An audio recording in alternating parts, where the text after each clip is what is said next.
I too tried this viral coffee hack.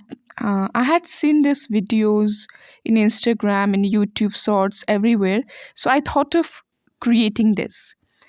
I didn't expect anything from this, but still I tried. So to make it, I just added 2 spoon of coffee, 2 spoon of sugar, and then just whisk it with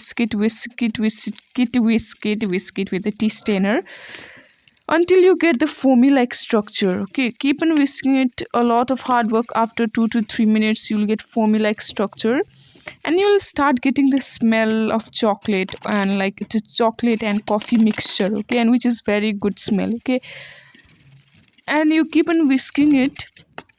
I had no expectations from it, but still when I got the result I was so amazed. Still I kept on whisking it, and then I took a cup, or you can take a glass. Okay, and then you can pour the foamy structure over there. Now when I was doing this I had a question. Okay, like what will I do with the coffee that is sticked on the plate and the tea stainer? Okay, then I don't want to waste anything. That's why what did I do? I just poured the milk over the tea stainer and over the plate so that nothing gets wasted. I have not shown in the video, but I did that. So now, if you think or talk about this coffee, then it was very good, very tasty and yummy, and also it takes very little time. Within 5 minutes, you can prepare entire everything. Okay, you just need coffee, sugar, and milk or hot water, whatever you prefer.